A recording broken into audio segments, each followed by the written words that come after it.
If you've been here before, welcome. My name's Matthew, and today we're going to look at the tragic murder of Zara Eleena.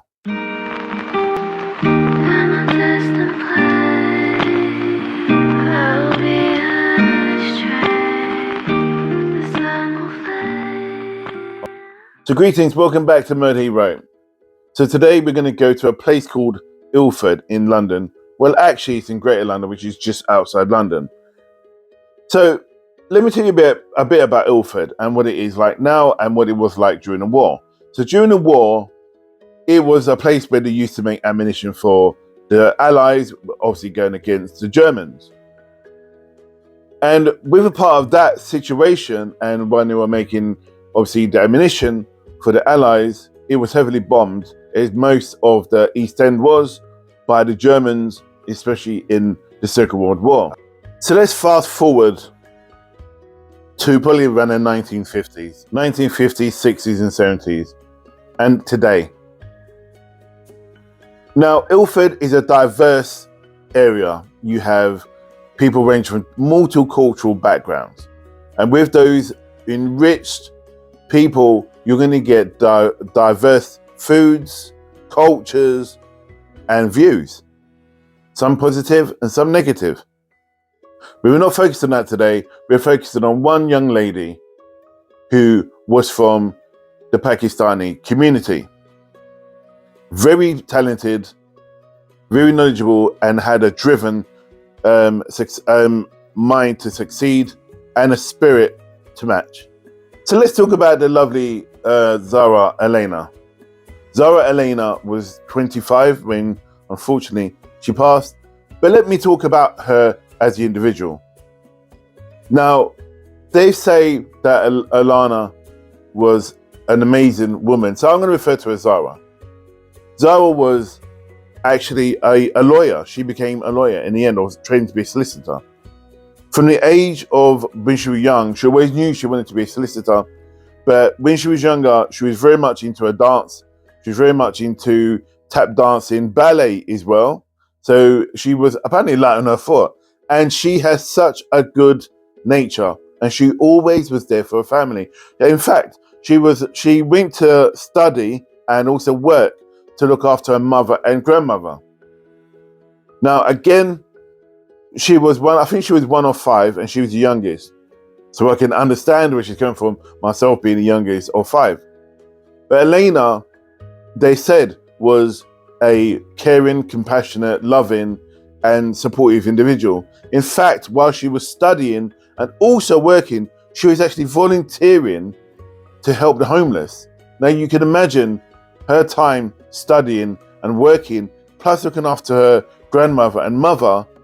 Where did she get the time? And she obviously was amazing with her time.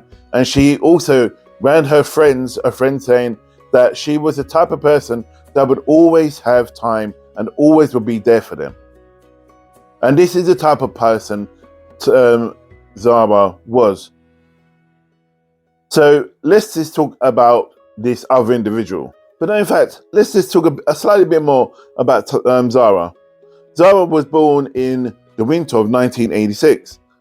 And she was a caring person, as I mentioned earlier. And she's from the Pakistani community, which you'll know, especially if you know Ilford quite well.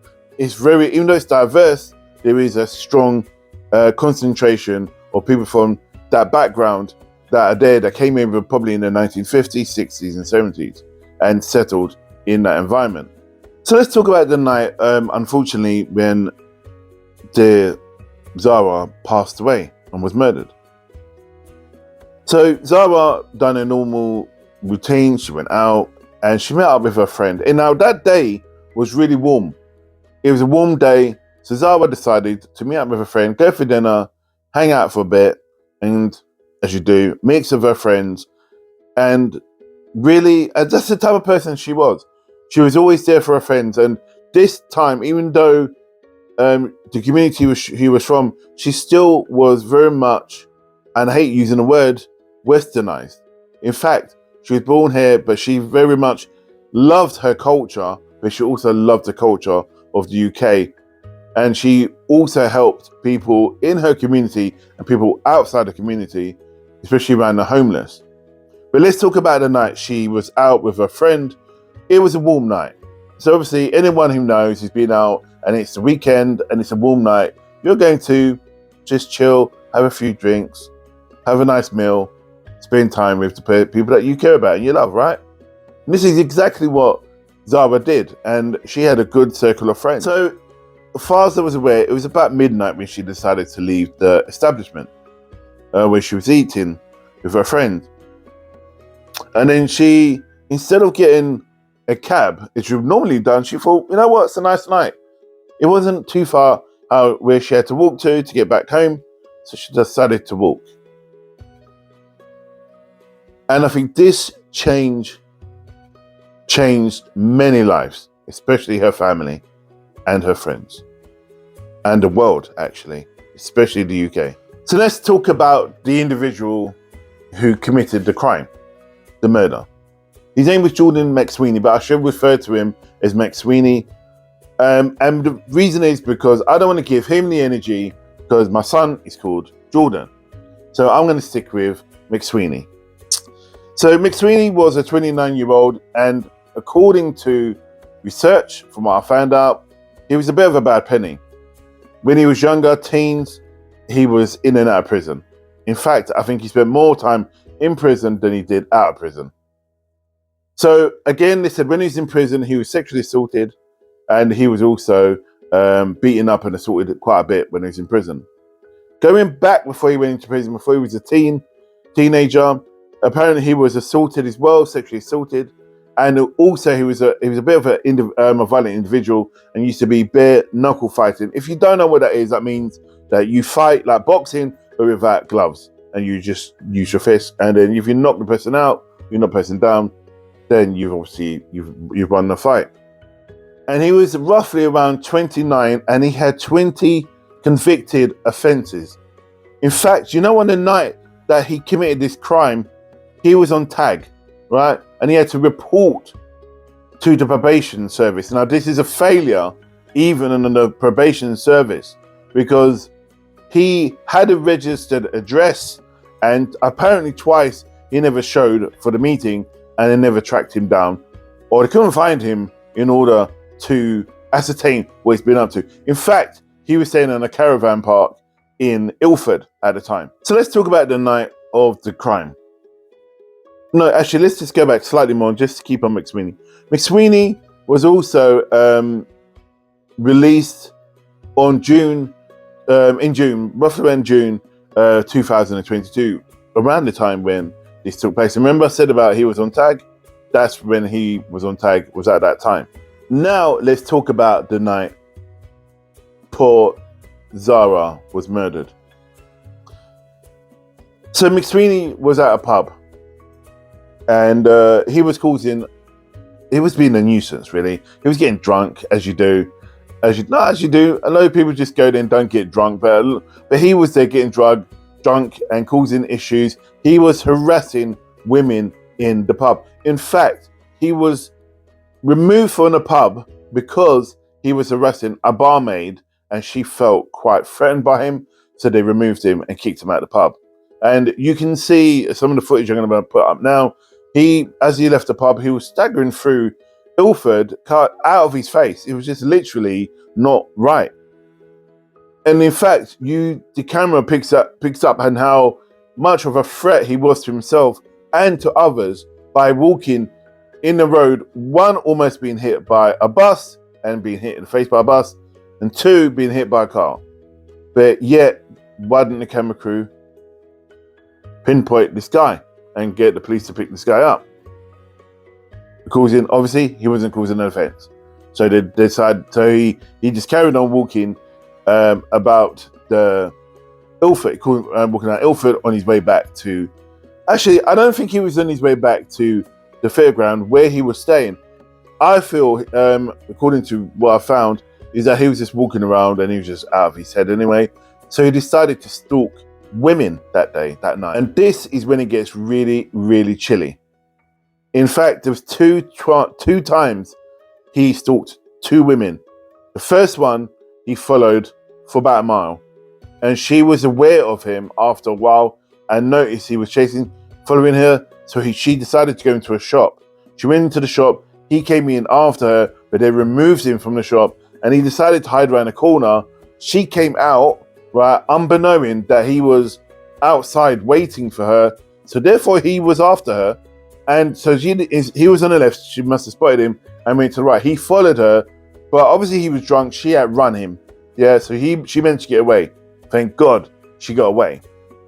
So then he failed that. So he went after the second one. He was walking, noticed another woman, started to follow her, and then as he was chasing her, as he was following her, even two men on the opposite side of the street noticed that this man, McSweeney, was following this woman, but did nothing. And this is on camera, and this is filmed, as I'm going to show you. So he managed to overtake this woman, right? But unbeknown to him, she crossed over and went into a house where she was on her way to go to, so she was safe. That was victim number 2 that managed to get away. Now let's speak about Zara. Zara again was on her way home. And this is when she met McSweeney. He noticed her, followed her for a few moments, and then slowly caught up to her and then attacked her. In fact, he attacked her in a driveway of her actual house, and the footage of the house showed the attack, which I'm not going to show, or I'm going to get into detail about what he did over the time, the 9 minutes he attacked her and then killed her. So within the 9 minutes of him attacking her, he left her 3 times and returned. So it wasn't just a random attack and then he did what he did and then went away and come back. Within 9 minutes, he stamped on her head, he kicked her, and it was just a tragedy what he did to her. But in fact as well, according to reports, when they did pick him up, they found that he had cuts and bruises from where she tried to give as good as she got. You know, so she did fight. I remember she was a fighter. And though she was a lot smaller than him, you can see that she tried to fend him off. But knowing what Ilford, I know Ilford quite a bit. I've got family that live in Ilford. And my parents are buried not far from Ilford. So I know what it's like. And it is a small community, as in the houses are very close together. They would have heard the cries. Why did not anybody come out? Why didn't they? Why didn't anyone pop their head out the window and they would have seen McSweeney attacking poor Zara? But nobody did. And alas, she was murdered. Now, McSweeney decided to just casually walk away and just wander the streets and return home. So as McSweeney was making his way back home, you can see him walking through the streets quite out of his head still, drunk, and almost like you would not have known that this guy done such a thing or just killed somebody. So he returned home about 2:47 a.m. in the morning and made his way. You can see where he walked through the caravan park. Cameras picked him up walking through the caravan park, returning home to his bed, having such a night which he commit what he done and caused so much carnage along his way. So now let's go back to Zara. Now Zara was still alive when 4 people found her. They called the ambulance and the ambulance turned up, and alas, though she fought to save her own life, she passed away from her injuries. So I just want to talk about how Zara passed and what they reported at post-mortem. She had 46 severe injuries, and some of the injuries she passed away from was a brain injury, blood of loss, and neck compression. I don't want to get into any more details about her other injuries because for the sake of her family, and also just not for the channel, but mainly for her family and her friends, I don't want them, and I don't want them to remember because they know what they've been through. And at the end, I will put a video up of her aunt talking about the actual murder and about what the family feel. So let's get back to the scene of the crime. McSweeney took her tights, her underwear, also her purse, her phone, and her keys. But he also left DNA at the scene of the crime. He's in the system, the police system, so they're going to find him. The annoying thing was, and I believe a lot of the YouTubers have done videos on this, and it's really quite atrocious. They picked him up 4 days later. So this madman was walking street for 4 days. In fact, there's videos of him walking through the caravan park, broad daylight, with his bloody clothes, and him putting it in some furnace or something to be burned, or to discard. No, he meant to discard it, and within a caravan site. And there's videos of that. So he had time to do that, and the police still had the DNA, and all the rest of it didn't pick up until then. So when the police arrived and they arrested him, which I'll put footage up in a minute.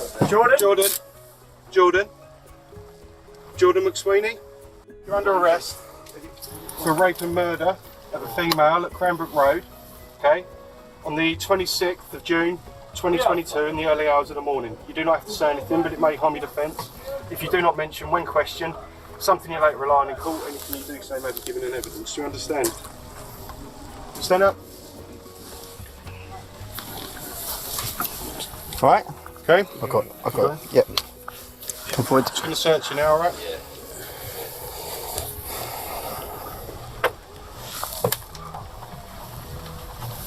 He won't be out until 2016. He won't be up for parole until 2060. Remember, he's 29 when he committed this crime. And it's not for the fact is that life should be life, right? But for the fact is that he knew what he did. But remember, he's also broken his probation process that he was meant to report for probation. He didn't turn up twice. So that's going to be thrown on top of whatever he's going to be doing, whatever he's going to get for this crime. So he could be in longer. Now, this was one of the main ones that went national in the media about women being attacked by men. And you had Zara Eleena, who was killed and attacked by a policeman, who the police failed to stop him because even though they knew what he was like. But it didn't get no way the coverage of people who weren't of color. So white women got more coverage than she did. And this led a massive protest, which you will see in a minute. So in short, now, what happens now? This is 2022. And so this is 2022, which is only like 2 years ago. It's now 2024. Now, don't get me wrong. When I made the remark about her being of color and white women getting more coverage, it isn't what these women faced being a man. What women faced at the hands of men is atrocious. Right? It's atrocious. And any man who raised their hand to a woman, is not a man. Right? So, let alone killing a woman and sexually assaulting a woman, that is unforgivable. So, what I'm saying when it came to the coverage of her murder, they knew who did it, And so they wasn't pretty much looking for anybody. He pretty much left his name and address at the scene of the crime. You know, and when I kind of like make kind of like a snarl at it, it's not against Zara. Far from it. I mean, how stupid can you be leaving your DNA at the site, at the crime, you know? And this man took all these bits and pieces from poor Zara, but yet he pretty much, you know, was, as I said, left his name and address there because they already knew who he was. And even, let me just about say when he was arrested and they had him, they were interviewing him. So the interview, when they were questioning him, he was like, oh, okay. He did not give a rat's rear end, right? The way he was talking, he wasn't really bothered. The only thing he turned around and showed in some way remorse, he had no remorse about it. Some remorse, which I think is, I disagree with this bit, and a lot of YouTubers say that he kind of like felt bad because he admitted doing it. No, he knew who's banged to rights. That's why he did it. It wasn't that he had any remorse. He knew he'd done his crime, so therefore he had to turn around and say, yeah, I did do it. What, is he going to deny it? Therefore it didn't go to trial. And I suppose that's what they're trying to say, is for the fact is that he admitted to it, so therefore it didn't go to trial. So, but what? That's not for anyone's benefits. In fact, it goes to show he didn't give a damn. He didn't even turn up for sentencing. So how has he felt any remorse about what he'd done to poor Zara? So I'm debunking all that about how he felt guilty about what he'd done to her, because he doesn't. And it's for the fact is that he hasn't showed no remorse.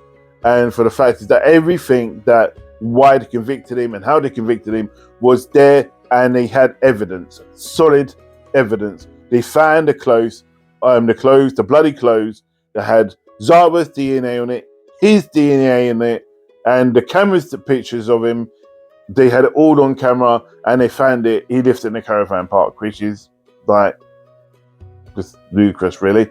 But they found it. That's how they knew and they found him. Not like they were doing some massive search for the guy. So, just to wrap up this case, and what's my views? You know, I talk straight from the heart, yeah? And I always do. Over the last couple of years, or last year, I was doing these videos and taking some time out due to whatever reason. I just talk straight and plainly. And this guy did not care whatsoever about women, period. End of. You know, had no remorse. Never give a damn about women or, in fact, other people. Yet, there was a rising star. There's a rising star. And I don't know if I said her age. I think she was 35 when she was murdered. Zara Eleena, this rising star.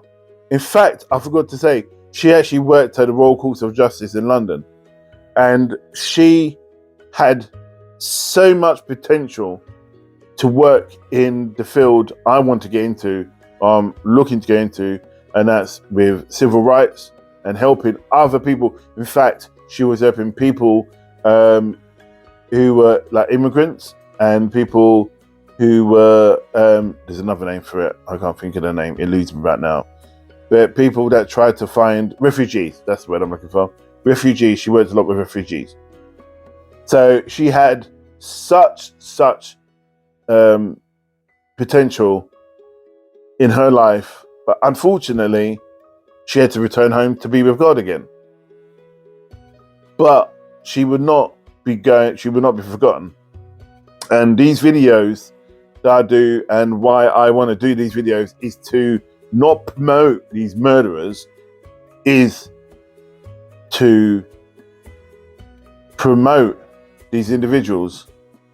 So when I'm going to start doing thumbnails, I'm going to put not the murder of, because I know it's going to flag the YouTube algorithms. I'm going to put the passing of, you know, Zara Eleena, an amazing rising star, an angel.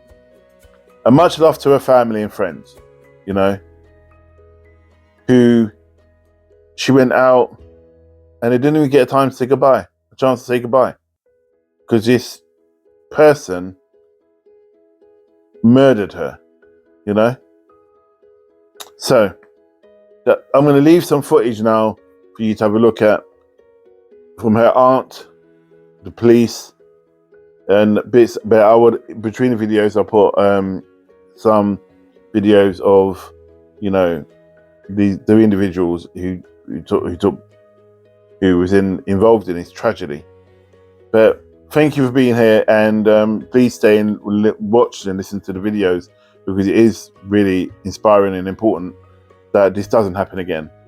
And it needs to be, as her aunt said, there needs to be a conversation with men and women. Women should be allowed to walk streets no matter what time, dress how they want, without being a victim or feared to be a victim, in fear to be a victim.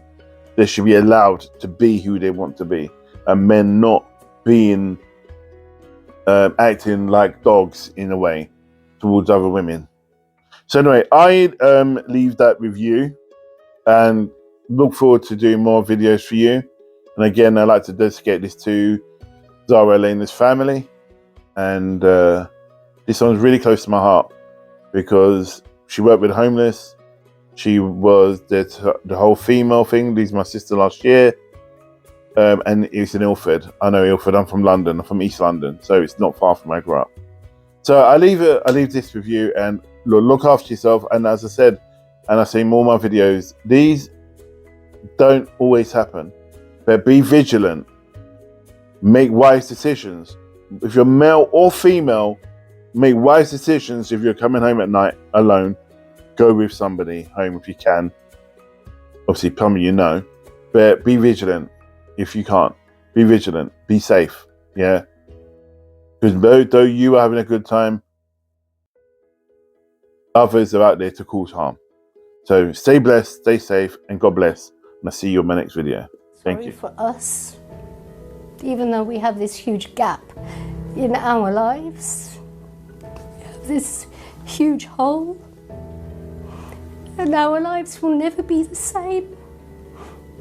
I feel sorry that she lost the rest of her life. This is about a young woman who lost everything, and about a society who lost somebody that was giving, who lost somebody that was powerful, who lost somebody that wanted change, who lost somebody who was good.